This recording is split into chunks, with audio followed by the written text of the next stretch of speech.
Waiting for you. All right. Sorry, my previous thing was running long. We assume that. So we're recording, broadcasting. Let's start our work session for today, March 16th, 2021. And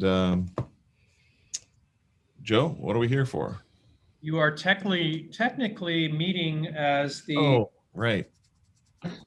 Community Enhancement Grant Program Committee, which is, just for the public, is the 7 members of council and our Metro Councilor Garrett Rosenthal, who is on the call and has joined us for the first time for this process. I'm looking to see if Doug has joined us yet. Yep, he's on. Okay, so I think everybody is here. I'm going to turn this over to David in a second. So this, I believe, is the 5th or 6th year of this program. This is an opportunity for you as a committee to evaluate the grant applications that we've received for this program.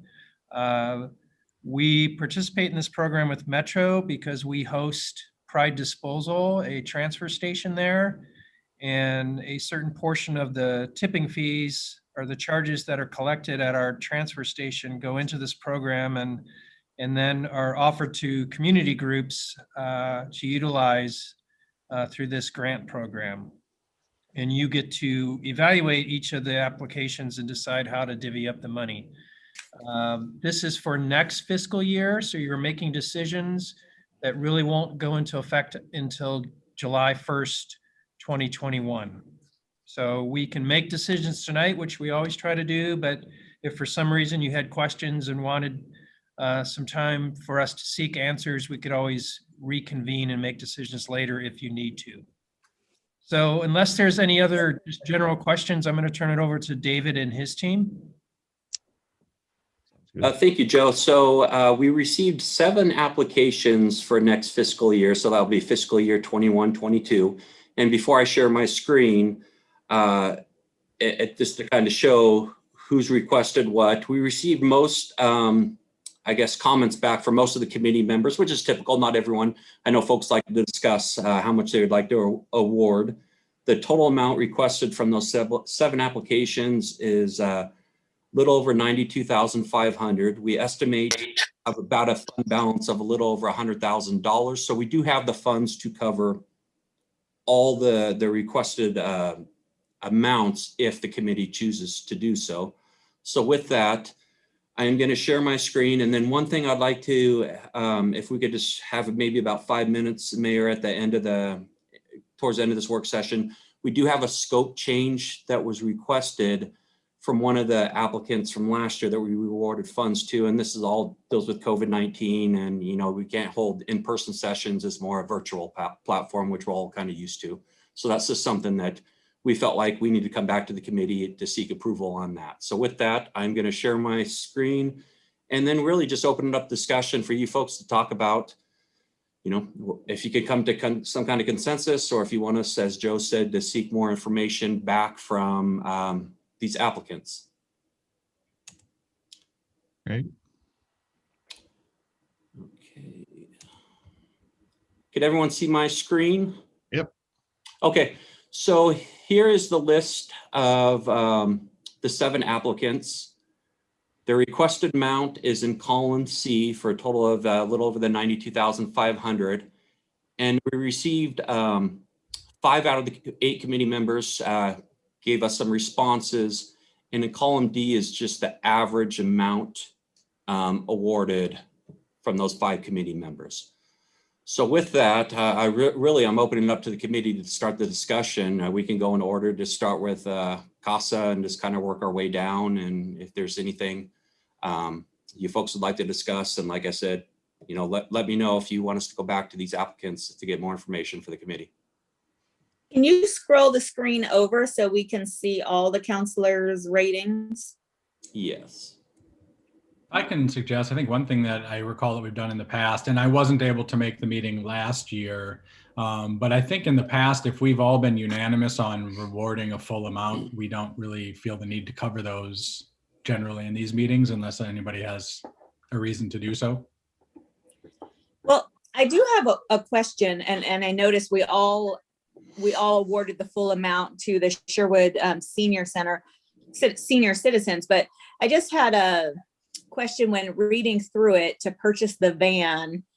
Their expectations are that this van will become basically city property and maintained by the city, insured by the city, yet they will have volunteers driving it. So I was just wondering how that worked with our liability. Is that something the city was willing to take on, or are we even able to take on? So I'm going to call on Josh Soper, our city attorney and risk manager, because I know he talked with Kristen and Maya about that exact issue today. So Josh, can you elaborate and respond to Councilor Young's questions?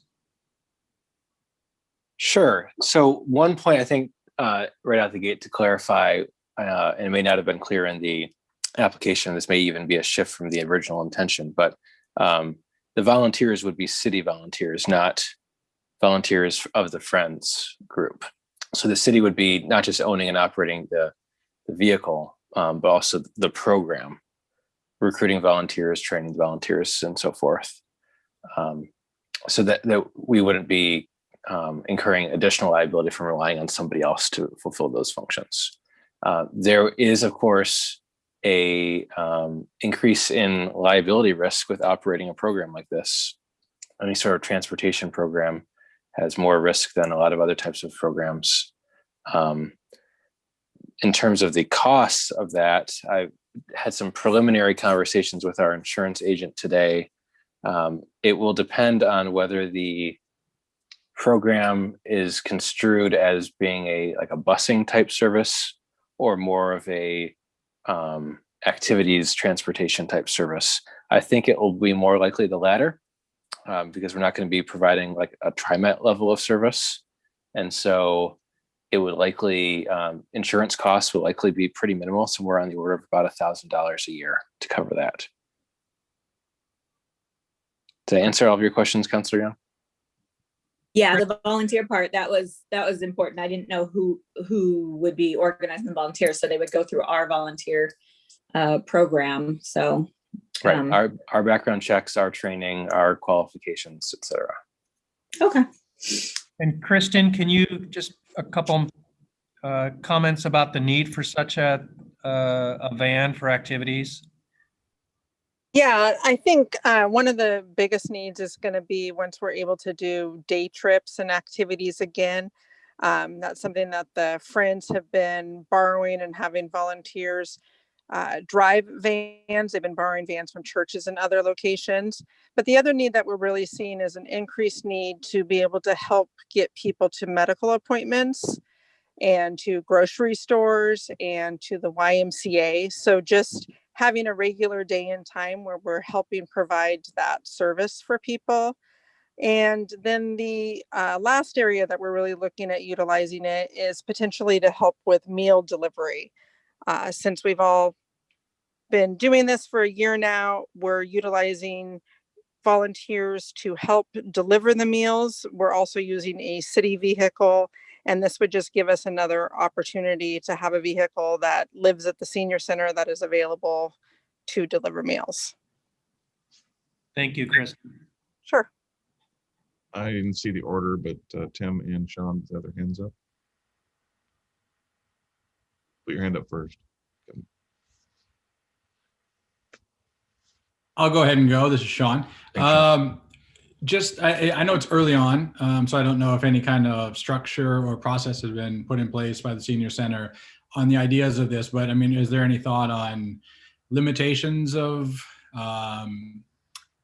is it used within city limits, within 15 miles of Sherwood? Are we bringing people to the airport? I mean, what do we, from an insurance standpoint, is there a concern on that, or scheduling and usability? Just kind of throwing those thoughts out. So from an insurance standpoint, the distance isn't really the factor. The factor is whether it's, and again, I just had these kind of preliminary conversations, so I don't know exactly where the line is, but whether it's more of a busing service as opposed to associated with particular activities. if you're taking people on a field trip or potentially a group of people to a grocery store, that's different than kind of an established bus route in terms of what the insurance implications would be. Okay. Yeah, fully supportive of the idea. Just kind of interested in the future and what what it looks like. But I love the idea. Tim, your hand was Oh, next. I was just going to say, I love this idea. I love the fact that it'll give us an opportunity to continue to do meal deliveries. As we've talked a lot, this community is really focused on kids, and this helps us focus on our seniors, which is important. Doug, I think you end up next. Yeah, I know we talked a bit about the liability and training and other issues with the city. There's an ongoing budgetary expense as well with maintenance and insurance and all those things. Is there any budgetary issue there, Joe, or anything worried about with the fleet maintenance or anything like that? I think it's another, new vehicle in our fleet that we would have to maintain, but it would be a newer vehicle, if not a brand new vehicle. And we maintain our vehicles quite well, and I don't see a major issue there in terms of a significant increase in those costs. Yeah, I definitely support the goal here. Obviously it's a big chunk of the overall money that we have available, but I think it's a worthy cause. And this is a group, I'm just scanning the list. We provided the 5-year history. This is a group that I don't believe has ever requested money. Correct me if I'm wrong, David or Leslie. This is a first-time request from them. Yeah, that's my understanding as well. Yep. Didn't they originally request the computers? Yeah, but then we decided to have the city pay. Yeah. Right. Yeah. Yes, good memory. Thank you. Garrett? Yeah, just a question. Is this a fixed price? 25,000, it would strike me that a 15-person van might be a little bit more expensive than that. And I didn't review that to see if they were adding some other funds in it. So I just was a little, I wouldn't say I'm concerned. It's a great idea, but is 25,000 enough? It's a match. They have 25,000 match. Yeah. Oh, so they're figuring 50,000. Mm-hmm. Yeah. Okay. That's great leverage. Kim? Yeah, I brought this up, the first one, just to get all the information out there, but I definitely am in favor and excited to have this opportunity. And I would assume, I don't know that any of our volunteer program actually screens drivers right now, because I don't know that any of them drive. So I assume we would screen, would we screen driving history or get their driver's license, or do we do any of that? Yes, we do. We do get driving histories for city employees who will be driving vehicles. We would do the same for volunteers who would be driving city vehicles. Awesome. They would have to have a chauffeur's license, wouldn't they? My understanding of the way that the licensing requirements work is that based on the size of the vehicle, that they would not need a special license. And Kristen, correct me if I'm wrong, I think you had mentioned that they were looking potentially at a little smaller vehicle than their original request. Yeah, originally they were looking at trying to do a larger van, and Craig helped Maya kind of look through some of the different options, and between evaluating what type of license you might need and the cost, they're landing on a smaller van. I think it's still 12 to 15, but not going to be as large as they had originally and thought about. I apologize, it might be in the report, but because I just supported the program, I didn't read all the narrative. ADA accessible at what level? I don't believe that it has a lift. Okay. That's a great point, Mayor. We'll have to look at that. Yes. And Russell had a question? Yeah, and actually, Mayor, that was my question too. It's a van, but is it equipped with a lift? Does it have a ramp? Does it, we want to make sure it's functional. So that's it. I was just, making sure that And I know Kristen and Maya and Craig, I completely trust them all, but I just thought the same thing. If we're going to have a van, I just want to make sure that it's very accessible for all of our seniors. So that's it. And Sean? Yeah, sorry, it's one more follow-up question. It's about this van, but also I think about future fleet in general. Is this something that the city is considering looking at? More eco-friendly vehicles, hybrid vehicles, electric vehicles when replacing fleet vehicles for the city?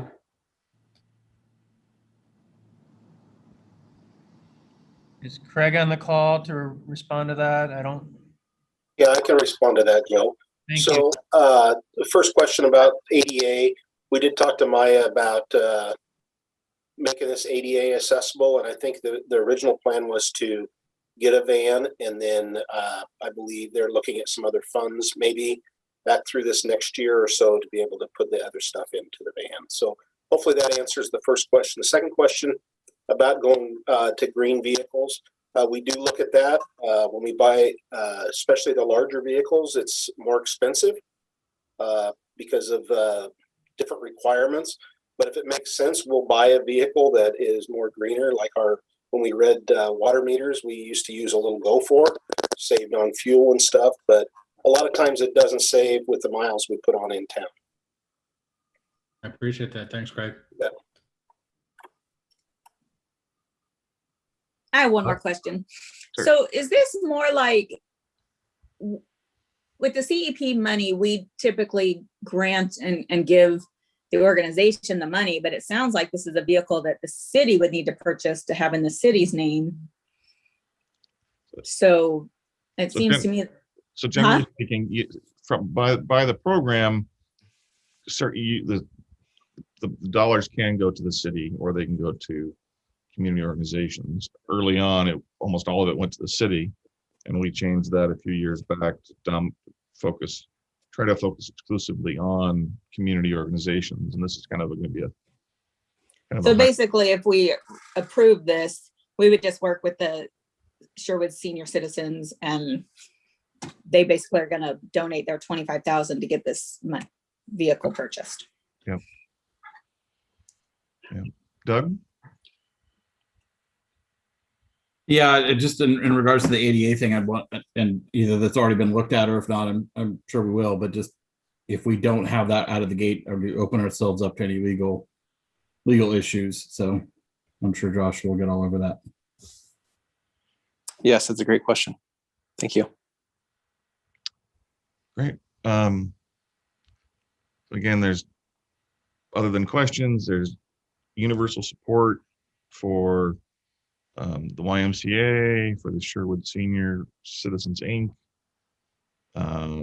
CASA, for in-kind boxes, Sherwood Historical Society. So the two that are folks that turn stuff in, because I didn't turn anything in, is about the request from the chamber and the Roundwood Festival Association. If people want to raise questions and thoughts, Doug?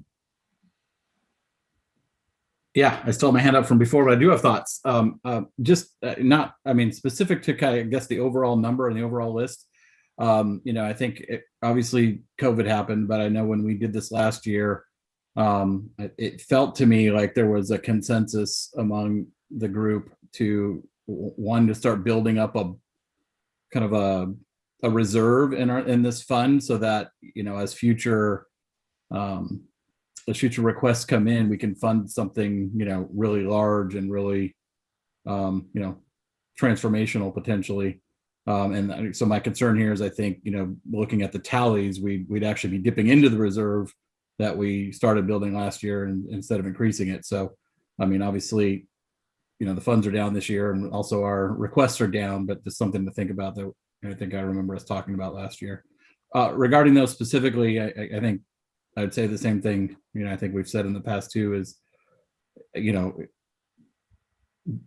that those requests from the festivals seem to come in every year at very large amounts. And is there something fundamentally wrong with their funding model that we need to continue to support this through this program, or is this the right venue to support these festivals? I don't know the answer to that. It's just a question I think that's worth discussing.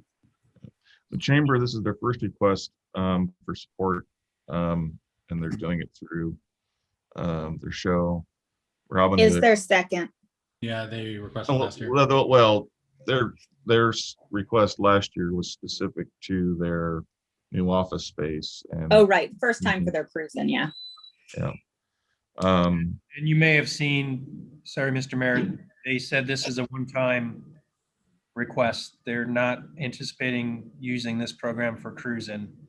Ever again. COVID and everything else, you know, I think this is their 30th anniversary of the car show, and we missed it last year. And I think they are looking for a little help to make sure that happens this year. They've pushed the date back, as you may already know, to late August, which I think COVID will be hopefully at a point where we can actually have the car show.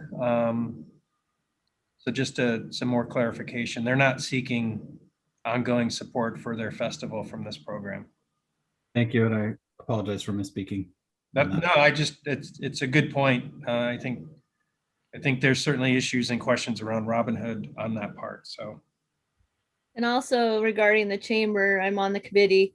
We are cutting costs, or we can cut costs to continue to have a good show, but then be responsible on our side as well.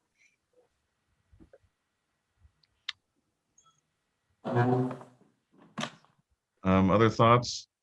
There's mixed opinion from an average, you know, we could average those that responded on those two that have differences, or do something else. So I went with their minimum amount, mainly because it gets back to the reserves. I think I recognize we have to dip into our reserves a little bit, but I didn't want to dip too far, and they were willing to accept a minimum amount of 21,660. So that was kind of how I ended up there. And I just pulled up the screen to show the committee that the average for the cruise and car show for the Sherwood Chamber was $24,630, and the Robin Hood Festival was $19,096. That's in column D there. I'd be curious what the two counselors who didn't turn in would suggest then. I would go with what Tim and Renee have, which I think match. I thought that their minimum said they could do 17,000. Yeah, their minimum did. For the Robin Hood Festival said minimum of 17. Sherwood Chamber said 21,660. I'm sure you can appreciate, I don't have enough of a history to have weighed in on the amount of monies for these projects. Yeah. Oh yeah, that's understandable. I would also lean to Renee and Tim's evaluation. Earlier this afternoon, I pinged Joe and asked, and from a sponsorship opportunity, I would point the Robin Hood Festival Association to contact a local broadband company, and they might be interested in sponsoring to provide additional support, namely Sherwood Broadband, from a marketing dollar. That would bring that number up if you. I would be fine with, mine's close to Tim and Renee's with the exception of chamber. So I would be fine with matching that as well. Yeah, I support the chamber number. Renee serves on the chamber committee board. So that's pretty good source. Robin Hood, I'm supportive of investing in replacing their stuff, you know, like the tents that they talk about and other gear.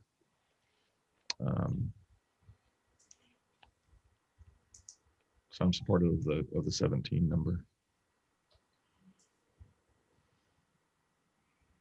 So we're eating into the, if we did that, we eat into the reserves still some, but being a COVID year, I'm okay with that. Yeah, it's not, If we want to average still with that feedback, I'm agreeable to that as well. Russell, go ahead. I agree with, I think, what has been said so far. I think that as I read over, the the various applications, specifically for the festival, which I absolutely adore, and I think it is such a Sherwood thing. And as a city council, I would hope that we would truly support, that kind of an activity, along with the car show, et cetera. But it seemed like there was a lot of private storage involved. And I know that there's a lot of stuff and it needs to be stored. And I think your suggestion, Mayor, about, contacting a local broadband organization to see what could be, I think that they need to reach out in a creative way and make contact, with potential sponsors. And that I like, Doug's idea, Councilor Scott's idea, that if we do have something in reserve, then we can, when the right moment comes up, we have a little more, I at first I thought, well, we got the money, might as well, divvy it out. At the same time, I would hate to have any organization become, completely dependent on that, because what if something happens, and then suddenly it's not there. So I just feel like organizations need to be creative in how they approach financing. It's tough for everybody. So I guess I generally support, Kim's, and I generally support what Kim just said. So yeah, that's it. Yeah, and roughly it's still going to leave the, it'll still leave this fund with roughly about $20,000 at the end of next fiscal year. So yeah, we're going to eat into the reserves about $10,000, $12,000, but it will still leave it, if that's what the committee decides to award those two programs, the 21,660 and the 17,000, still be about $18,000, $20,000 left over in fund balance. So just for the committee to be aware.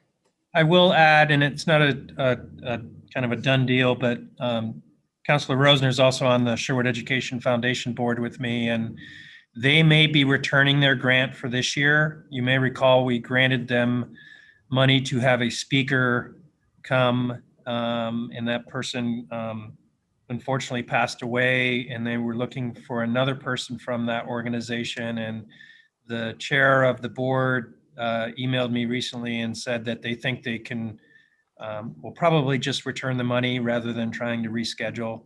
And I believe that was about $8,000 or $9,000. So if we get that money back, we're back up to close to the $30,000 in terms of fund balance. Actually, I just looked, we awarded them $13,530 last year. So yeah, it would, we'd be pretty much breaking kind of even, not dipping into the fund balance. If they did return it, yes, wouldn't be dipping into the fund balance. We'd be kind of just maintaining about a $30,000 level. Doug, and then Sean. Yeah, so that actually brings up another point. There was at least one other group I think we awarded fund to last year. That was, I think, the group that does the field trips to the farm. Obviously, those, I assume, those happened this past year. So is there any sort of refund coming back to us for that grant as well?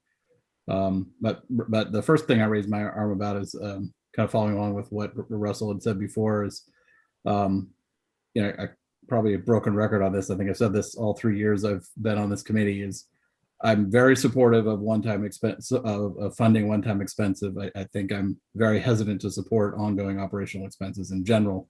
I think for the reasons that Russell stated, it's if your program relies on this every year, then it's not sustainable. So I've said my piece. Okay, Sean. Yeah, and thanks for some of the information. As I mentioned earlier, I was unable to attend this review session last year where we talked about apparently holding in a reserve, and I'm fairly supportive for that. I kind of like the idea of having a bit of a cushion, and you'll see that if you look closely at mine, I actually awarded the full amount, but I'm certainly willing to, based on what they have said in their report on what the minimum they'll take, and hearing, specifically from Renee talking about, what the things they're doing with their money, and things of that nature. I do have a little bit of hesitation with the Robin Hood Festival as well. I mean, to Russell's point, that is clearly one of our marquee events that we have, and I want to see that come back, and I want to have it succeed. But I do want to see if there's other funding that we can use or that they can seek out for that. And I'd like to also, and I don't know all the details, but I would certainly like to see them look at some of their expenses that they have, specifically with regards to a lot of the storage. I know that year over year, that tends to be where the bulk of this funding seems to go. So I'd like to see if we can find other ways other than continually funding that with CEP grants. One thing I do also just want to call out, we didn't really talk about them, but the in-kind boxes, I just wanted to highlight their great work that they did with the money that we spent last year, or that we sent to them last year. And I was very enthusiastic to support them again this year. If you don't follow them on their social media or anything like that, I recommend you do. They did a lot of great work with that money over the last year. So really happy to see them come back again to continue that program that they do for new mothers. It's a great program. So that's all. Thanks, Sean. Question for Joe or David. In the recent federal bill that passed, or the previous one for relief to organizations, or certainly even the money that's been given to the state is a broad stroke. Are any of them having programs or grants coming up to support nonprofits like the Chamber or the Robin Hood Festival for impacts from the pandemic? Just thinking of pointing them to maybe, helping them recover dollars other ways, get dollars in other ways. Do we know? Mayor, that's a great question. I have not seen anything in the past or in the near future for events. You have heard me talk about there's some federal dollars for venues that we're going to be applying for, but I haven't really seen anything targeted for events. And a lot of events like ours are sponsored by nonprofits that probably could benefit from such a program. So we will keep looking for those as things come out, but I haven't seen anything. I don't know if David has. No, I haven't seen anything either with the CARES Act. I know the old program, I didn't see anything for that, but I'll be interested to see, and I'll watch out for anything with this new rollout of the new program under the Biden administration. I was in a Zoom meeting with the League of Oregon Cities and my president's roundtable this evening before our work session. And Governor Brown is looking broad strokes, potentially kind of 10 different buckets of programs to allocate more than $2 billion. I mean, you could argue it's almost $3 billion. And nonprofits are on one of the subsections of one of those things, one of those buckets. So I don't know, just something for us to point them towards and keep an eye out for. So one idea, Mr. Mayor, that we can talk with potentially our county counterparts is Washington County will be getting 118 million out of this. And my conversations with county staff is I think they're going to struggle a little bit after they figure out what revenue losses they can fill in, how to best utilize that money. And there are events throughout the county that have happened. So maybe they can create a countywide targeted program with some of their resources. I know Tigard's Festival of the Balloons, which is a big event in Tigard, just got canceled again for the second year in a row. So that may be something we talk with our county folks as an idea. Renee? I was just going to share that there are grants out there that we could point to specifically the Robin Hood Festival folks towards, because it's based on more of heritage and that kind of a thing. But there definitely are opportunities there that they could take advantage of. Brilliant. Sean? Sorry, my hand was still up from last time. Apologies. So in reading the tea leaves, I think there's general consensus on this community enhancement grant application pool to follow in line with what Renee and Tim detailed in their initial. Is that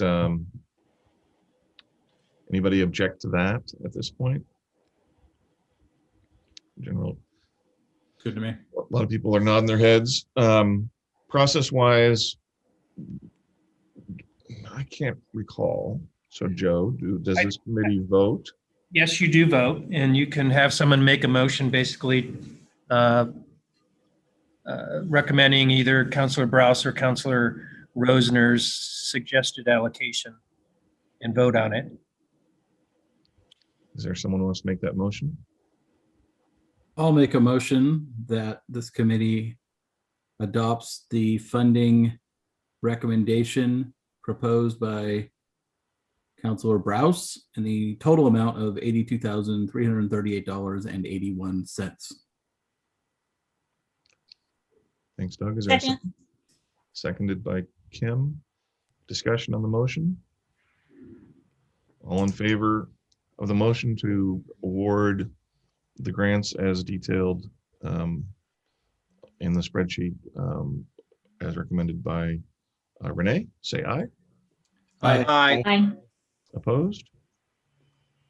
Awesome. Motion passes. Good job. Thank you, everyone. We have one other item on our agenda for this meeting. David. Yes, so last year for the Friends of Tualatin River National Wildlife Complex, we awarded a grant to them. Looks like it was $15,000. And part of the program was to host in-person festival, large-scale restoration planning events, classroom outreach programs, and on-site field trips. But of course, with COVID that hit the world, they're no longer able to offer all that in-person opportunities. So what they're looking at doing is just changing the scope from in-person to basically a virtual platform. And of course, that's a scope change, something we need to run by the committee just to say whether we approve that or not. And so I'll kind of open it up to folks if you have any questions or if you want to talk about this any further. Are Thanks, they, David. sorry. Go ahead. So are they not planning to potentially do the original plans or something close to the original plans in person as things are opening back up and once things become more open, they want to do a complete shift? Feels like the shift should have been made 6-9 months ago. Hindsight being 2020, of course, but I'm curious if that's the right move at this point, or if, So also questioning about the different cost structures of both, right? Like, seems So like the details are in your packet, but their event is usually in May. And I think Gotcha. months Yeah. ago, they probably didn't think we'd still be where we are. So I Fair think point. they're very creative, and they want to do their online event in May and do as much as they can consistent with what they were planning on doing, just doing most of that now virtually. Oh, Actually asked us a few months ago to do this, and because the way Metro's program is written, I, as the grant manager, can extend the timeline, but I cannot approve a scope change. So we had to bring it back to you. So instead of having 2 meetings, we wanted just to do it all tonight. I don't know if that helps answer your question at all, Councilor Scott. full disclosure, I'm a past president of the Friends of the Refuge and still serve on the board, even though I don't attend very many meetings of late. I'm supportive of giving them the flexibility, and if things change quickly and they want to do some combination, either way is fine by me this year.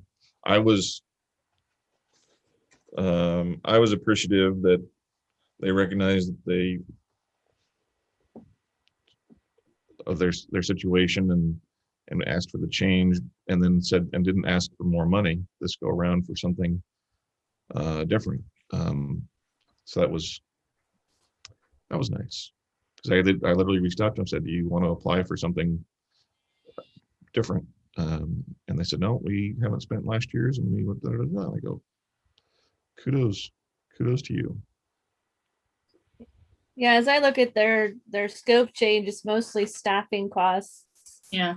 In reality, even many of the events that are changing from in-person events to virtual events, there's a lot of the same costs involved. They're just a little bit of a same cost, but in different fields. So if that makes any sense, I would be supportive of adjusting the scope.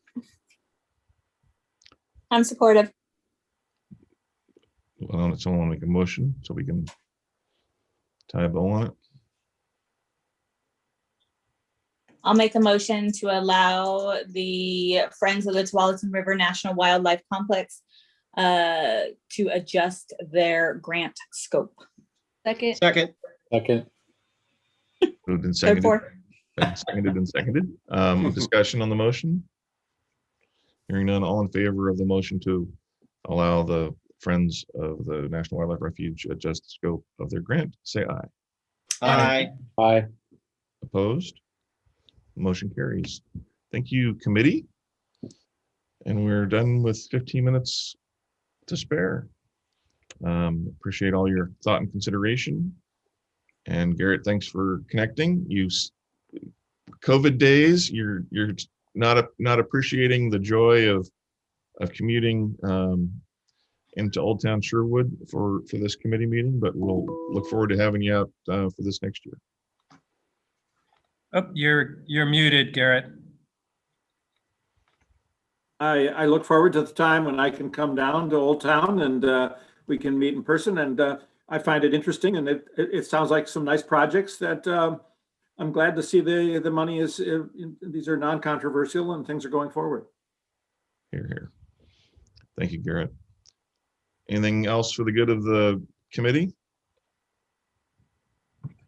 Hearing none, we are adjourned.